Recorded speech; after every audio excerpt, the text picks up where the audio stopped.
Putin extends his rule over Russia. India to hold the world's biggest election starting April. North Korea resumes missile tests, raising tensions with rivals. Man falls to his death from a hot air balloon in Australia.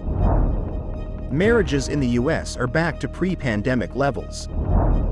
Uber pays $178 million to end legal fight with Australian taxi drivers. Hello, I'm Johnny. Thank you for joining us on Funday News. It's Tuesday, March 19th, and here are your top stories. President Vladimir Putin's rule over Russia will be extended for at least another 6 years after he claimed a landslide win Monday in a stage-managed presidential election with no real opposition. The vote was orchestrated to legitimize the leadership of Putin, 71, after a crackdown on dissent that has left his rivals dead, jailed, or in exile as his war in neighboring Ukraine enters its third year. Having already led Russia for 24 years, he will soon match Soviet leader Joseph Stalin as the country's longest-serving modern ruler. Ukrainian President Volodymyr Zelensky said there was no legitimacy in this imitation of elections, accusing Putin of being addicted to power. Putin received 87.3% of the vote, Russia's election commission said Monday after more than 99% of ballots had been counted, his highest ever tally and far more than the 76.69% in 2018. The commission reported that turnout was 77.44%, the highest in modern Russia. In a news conference late Sunday, Putin hailed the results as an indication of the country's trust in him. Russian elections have for years been tainted by mass fraud allegations. Still, the result this time was never in doubt, and the overwhelming endorsement claimed by the Kremlin will likely raise even more suspicion. The leaders of China, North Korea, and Iran were among those who congratulated Putin on his big win. No Western leaders rushed to offer praise. Some, including the US, Germany, and Britain, dismissed the results as neither free nor fair. India will hold the world's largest general elections starting April this year, with nearly 1 billion voters set to exercise their franchise. According to the schedule announced by the Election Commission of India, the 7-stage election process will start from April 19th and last till June 1st, 2024. The country has about 970 million registered voters.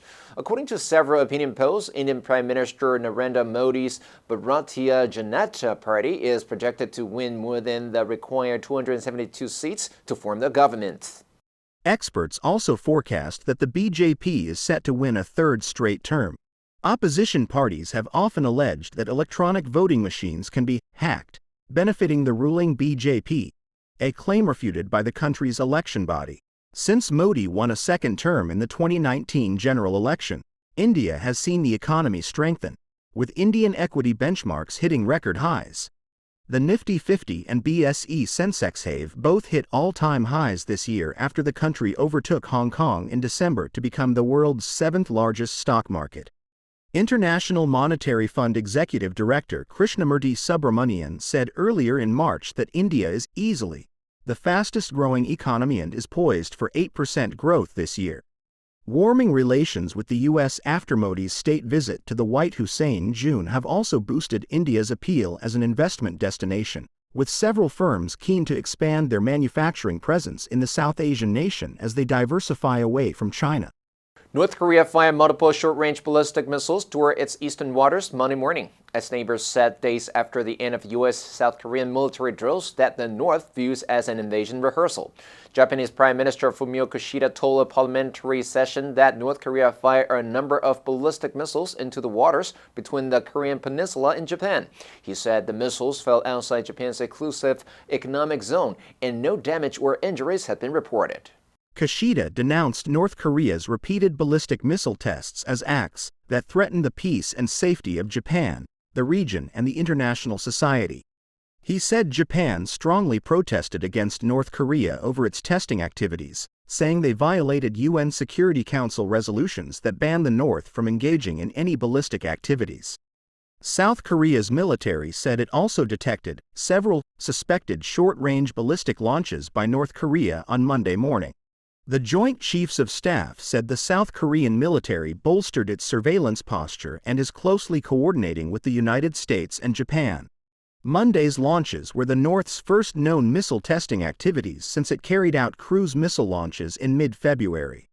During the U.S.-South Korea military drills that ended Thursday, North Korean leader Kim Jong-un guided a series of military training exercises involving tanks, artillery guns, and paratroopers. However, the North did not perform any missile tests during its rivals' training.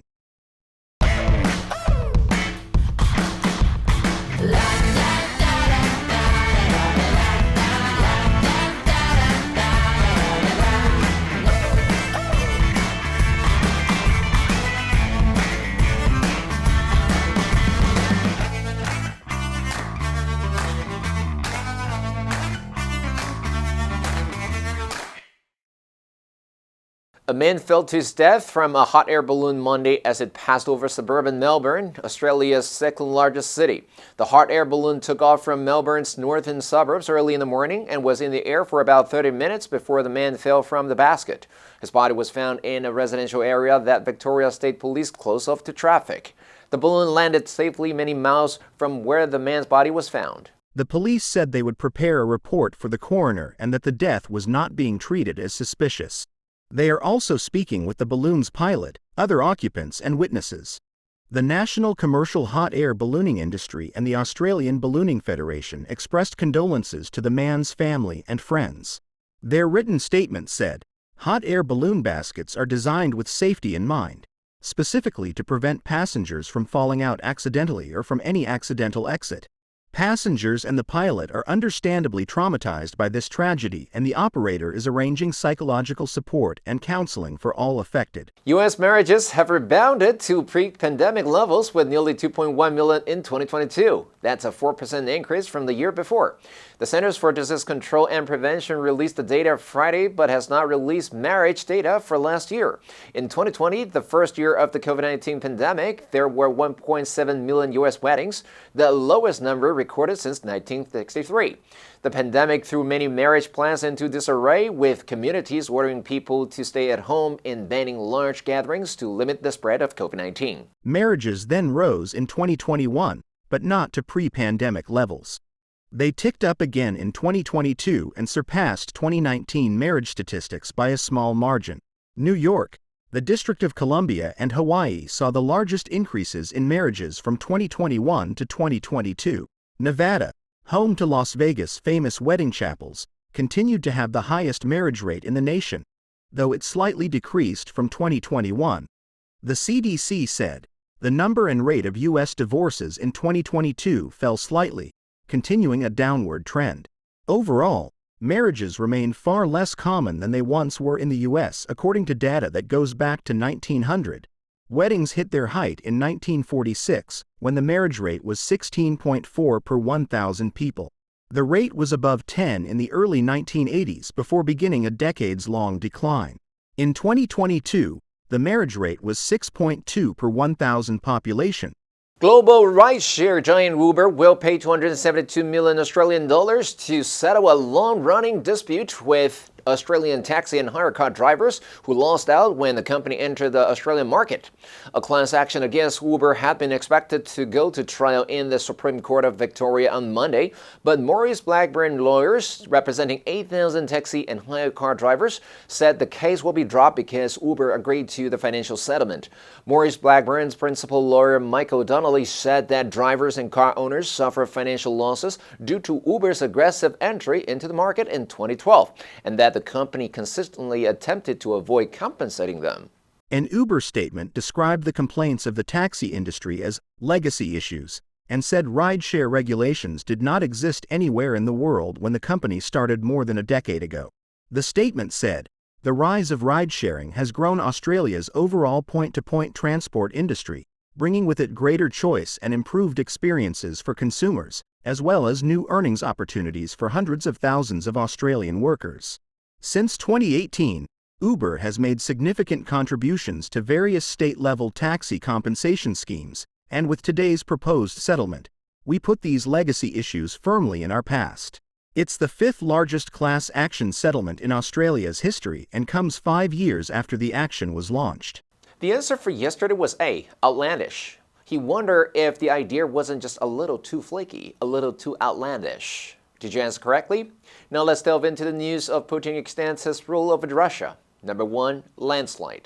一方占据大多数的选票，一方占据绝对优势的选举。She was expected to win by a landslide. Number 2, orchestrate. 精心安排、策划、密谋。The colonel was able to orchestrate a rebellion from inside an army jail.